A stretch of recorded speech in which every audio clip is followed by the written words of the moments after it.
Hey everyone, welcome back to my channel. In today's video, I'm going to be doing my February wrap up. For the month of February, I got through 8 audiobooks and I had 3 DNFs. I'm gonna save the DNFs for the end from now on, and I'm going to do my ratings all at the beginning and then jump into little short reviews. So book number 1 is Throne of Glass by Sarah J. Maas. This is the first book in the ever so popular, for years and years and years now, the young adult YA fantasy series, Throne of Glass.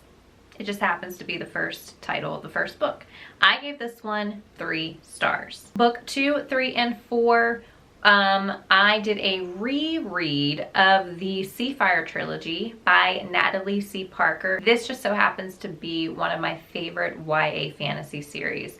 Love it. It has my heart. And of course, the series as a whole, I give 5 stars. The first book is Seafire. Book number 2 is Steel Tide, and book number 3 is Stormbreak. Book number 2 I gave, did I write it down? I'm going off memory here. I gave 4 stars to, I believe. I think book 2 and 3 I both gave 4 stars. Number 1 is a 5-star read. I love book number 1. It's so good. Book number 5 is What My Bones Know by Stephanie Fu. Again, this is another 5-star read. And I'm not going to go into anything in depth on this video because I plan on doing a whole separate video for this book in and of itself because of the content. This is a nonfiction, and I don't read a lot of nonfiction, if ever. The only reason that I checked this out is because, well, first off, the premise obviously has to pull me in, and this has to do with trauma. Like My Dark Vanessa is another example. It's one of my favorite books. I like reading fiction that explores that. So the main reason I picked this up is because I actually just started classes that have to do with trauma being trapped in the body. This has to do with generational trauma. It's a memoir of healing from complex trauma, specifically CPTSD. I'm gonna do a whole video review on this book alone, so stay tuned for that. This is another one that I'm taking my time with because of the content. Just know that I did give this 5 stars. Book number 6 is The Seventh Bride by T. Kingfisher. I gave this one 2 stars. Book number 7 is The Search Party by Hannah Raquel, and I gave this one 3 stars. And book number 8 is The Broken Girls by Simone St. James.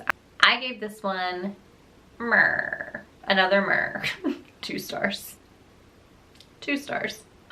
All right, so starting off with book number 1, it was The Throne of Glass by Sarah J. Maas. This is a YA fantasy series. It's been well known for years. This one okay, there's a lot for me to say here. Our main character in this is an assassin, and I mean, it's an assassin story, and if you read the premise on Goodreads, it sounds fantastic. I'm like, this sounds great. This sounds like the hype is worth it. The premise is great, but it fell short in the writing execution. I wasn't attached to anyone. I could have cared less about anyone. It just, the writing, I didn't like it. It was a lot of telly, not showy. There wasn't a lot of character, like, development, complexity. There's not a lot of complexity to our, like, the what and the whys. It's just very telly, not showy is like the best I can say. I wasn't attached to squat. The prince in this book, he is the love interest, and he got on my nerves. Drove me nuts. He was whiny and obnoxious. Dorian, that his name, Prince Dorian. Whiny, obnoxious Dorian, boo-hoo. Like, I was having aggressive thoughts constantly in my head of hurting him all the time. It's like karate chops to the throat. There was one scene where they were like playing billiards. They were shooting pool, and he said something in my head. Immediately I was taking a pool cue and breaking it over his neck. You know, if you lean down, if you look down and there's that and you feel the back of your neck, and that there's that spot that sticks out, that little ball, that's C7. In my head I was thinking of taking that pool stick and breaking it over his neck at C7, and it was satisfying. It was satisfying. In my mind it happened, and he deserves it. He deserved it 100%. All right, Rena goes, what are your thoughts so far? And like 5 minutes later, I was like, all right, first thought, and it's aggressive. It's aggressive. I have a thought to chop Dorian Obnoxious Face right in the throat. And in my head, you know this little sweet spot right here in the throat? That's what I was doing. Right there in the throat sweet spot. I was like, that's what I'm picturing aggressively.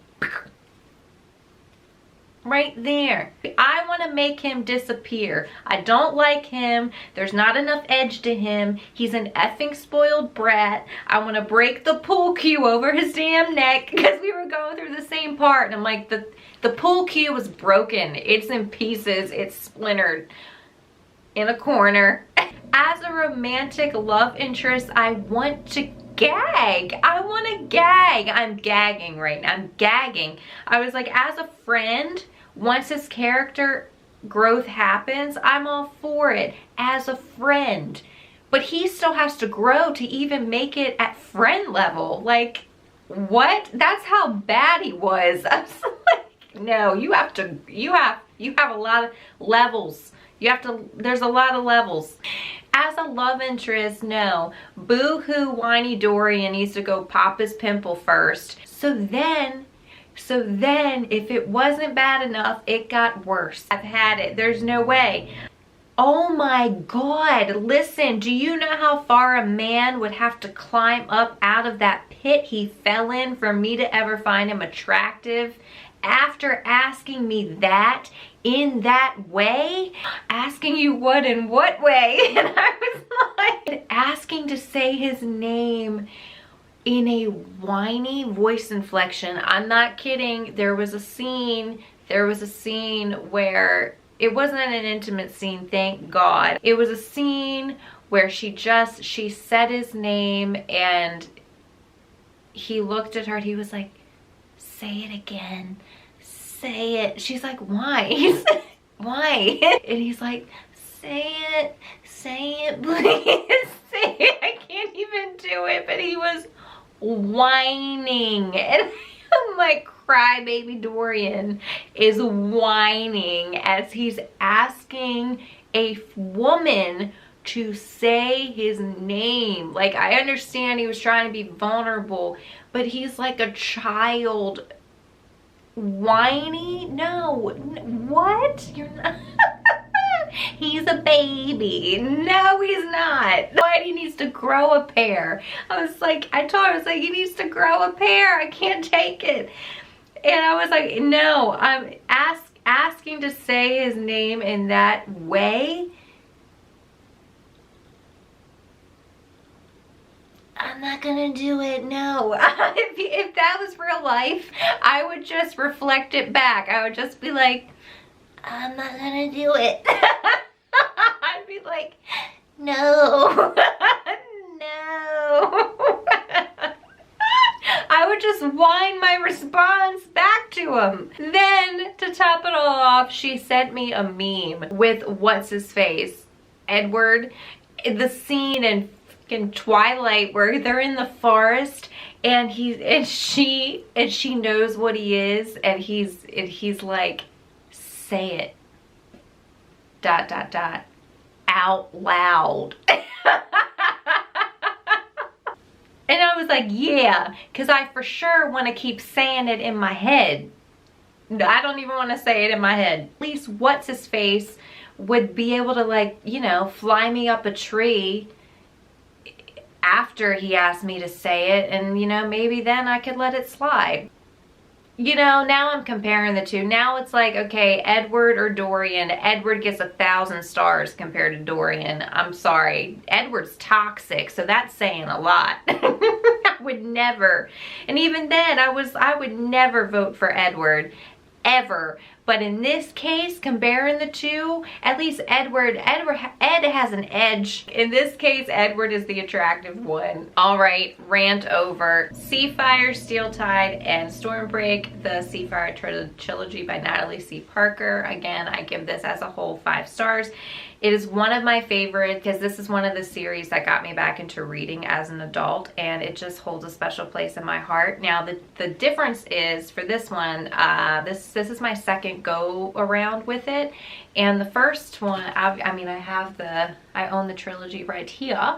So the first time I read it, it was the physical books. So this time, the second time, I did it all audio. It was the audiobooks. So I am going to say it's a whole different experience, but book number 2 and 3 went down star rating because of the narrator. I actually preferred reading those physically and having my own voice, my own voice be the narration. So that's an example of when that happens. The narrator on the audio dropped the rating as opposed to myself. In this one, our main character, Caledonia Styx, is the captain of an all-women's crew. They all have one thing in common. They've all lost family.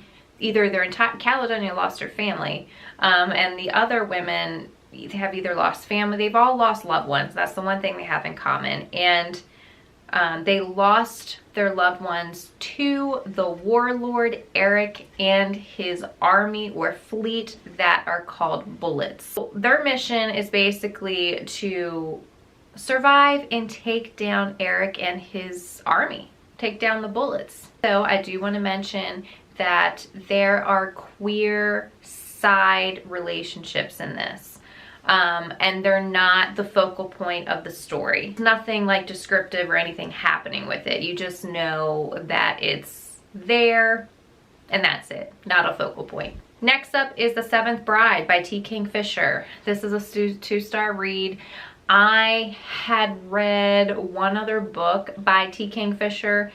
She is a popular author on BookTube. A lot of people really like her stories because she's like quirky and weird. She adds a lot of weird things. This one is mismarketed. I thought it was a YA. It is not. It is a middle grade. I don't care what anyone says. This reads as a middle grade. Whether it was written for that or not, it reads as a middle grade. It reads really young. The reason for that as well is it's also like a fairy tale. This is kind of like a weird, quirky fairy tale that she created, and fairy tales usually read pretty young. So yeah, I would call this a middle grade for sure.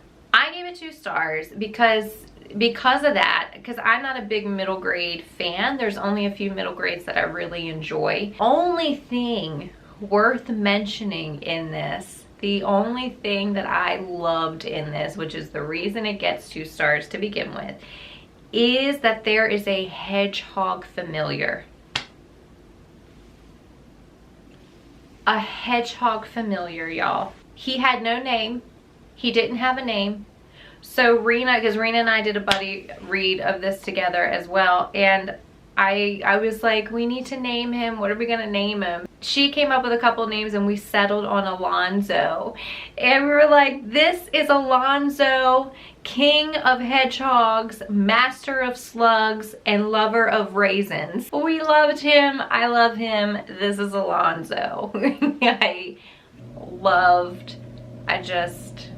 He was precious. He is the reason this book did not get DNF'd and brings me happiness. I was like, listen, I didn't really enjoy it. We need to give me a memory to make this enjoyable. Alonzo did it.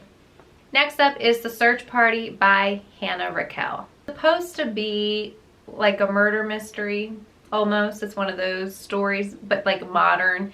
So there is a thing now, it's really popular, the typical storyline where a bunch of old university friends, they get together after like 10 years for some type of reunion, and they get together in a remote location. Storm blows through, resentments and tension and all the built up things that apparently were left inside over the years and from back then start to boil to the surface, and someone either disappears or they get murdered. And it is a typical storyline that has been the last couple years, and this falls into that. In this one, it is a disappearance. Someone disappears. I don't actually really remember all the details too much. I remember it enough to, you know, I remember the ending of it as well. It just, the mystery of it was not really, it wasn't thrilling. I wasn't thrilled. I mean, the writing was good. I will say that the writing was good, like for a story, but to be a mystery and to not have it be thrilling the way it's proclaiming to be, it's like, again, it fell short in that regard. It really wasn't a mystery. And the answer and what it really was, it reminded me of another book that I hated. I didn't hate this, but it had a similar kind of story, like what the ending actually was and what the whole thing was like surrounding and really about as like a side plot. Because there's like, you know, because there's like red herrings and, you know, that could try to, that has nothing to do with what's happening over here, and there's like a couple different things happening and they're not related. What it was reminded me, like I said, of a story that I hated that I read years ago that had a similar premise, very similar premise. There's nothing here. There's nothing for me to solve. Don't be a mystery and I can't actually try to solve it. And there was no thrill. I wasn't thrilled, so meh. But I gave it 3 stars for the writing. If the writing wasn't as good as it was, it would probably get 1 star or 1.5. And the last one is The Broken Girls by Simone St. James. This one was supposed to be a dark academia set in a boarding school. It started off promising. It's actually flipping between 2 timelines from the 1950s to 2014, and in the 1950s. So we're basically following our main character from 2014. She had a family member that went to this school and was murdered there. It's bouncing between the point of view, I believe the point of view of the girl that was the family member that was during that time when she was in the school, and then bouncing into our main character to 2014, and that she's kind of like going back on the case. This turned into a ghost story instead. Like, instead of being dark academia like it's proclaiming to be, it's only proclaiming to be dark academia because part of it is set in the boarding school, right?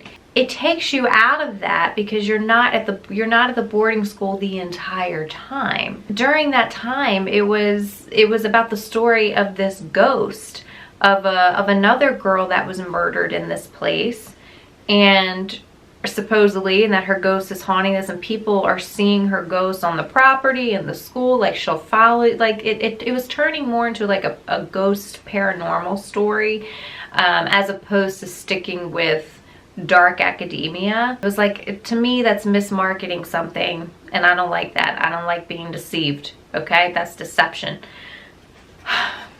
But yeah, I gave it 2 stars because there were parts that I did like, atmospheric. I mean, it is atmospheric and selling one, like those dark vibes, the gothic dark vibes, and like the murder mystery kind of element in there. But again, with this one, again, what ended up happening and who was behind it and things like, it wasn't satisfying at all. I wanted the dark academia. I did not want the ghost story, and I did not want the ending of this, like that. It didn't seem fitting.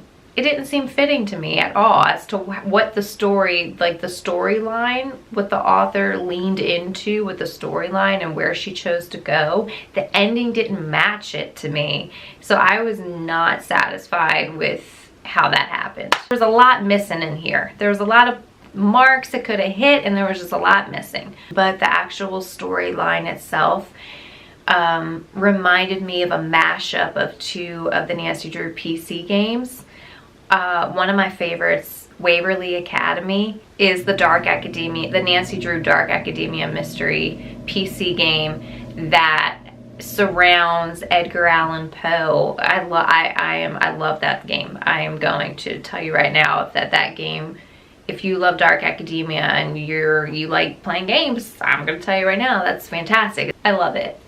And I love Poe. Like, I grew up having a thing for Poe, and I love ravens because of it. So the Raven and Edgar Allan Poe are a big theme in that game. And the second Nancy Drew PC game that is kind of a mashup of, like, mashed with Waverly Academy. Oh, I don't remember, like, the full something at Waverly Academy. I don't remember the full thing. I'll put the graphic for that up here. Second game would be Ghost of Thornton Hall. So yeah, it's a mashup of these two games in terms of storyline. That's the reason I even rated this, is because it was making me feel a little nostalgic, because I kept thinking of these games right here. The games are great. The games get 5 stars. All right, on to the DNFs. I had 3 DNFs. First DNF is the Mark of the Raven by Morgan L. Boussey. I don't know. This one I DNF because, again, this is another mismarketed book. It's not YA like it claims to be. It is written and reads like a middle grade. But I read enough of it. Like, I didn't DNF it right away. Like, I kind of stuck with it for a little bit. And I am gonna say I stuck with it long enough to be able to recommend it as a good option, as a good middle grade option. So if you have younger children, if you know, there's a lot of families, there's a lot of people with kids who like reading together and they want to get their kids into reading, I would say that is a good book to kind of read as a family or read to your child. Younger middle grade, they would really enjoy it, I think. So I do recommend it for middle grade. Second is Destroy the Day, the third book in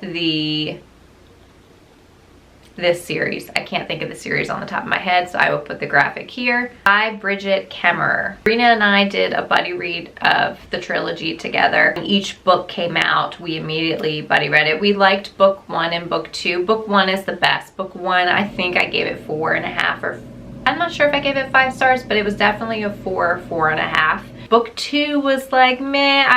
Like, the writing, after like the midpoint, I was like, yeah, I'm not really feeling it. And book 3, obviously I DNF'd it. I just couldn't get into it. And the third one is Crown of Midnight. Book number 3 in the Throne of Glass series. Sorry, Crown of Midnight is book number 2.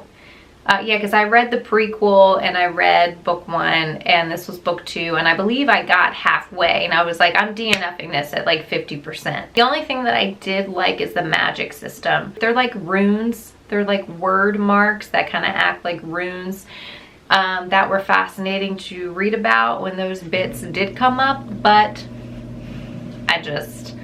the writing, I couldn't get into the writing. It's one of those things for me personally where the premise sounds really good, but the execution just doesn't follow through, and I'm not attached. It just drags on, and I just don't care because I'm not attached.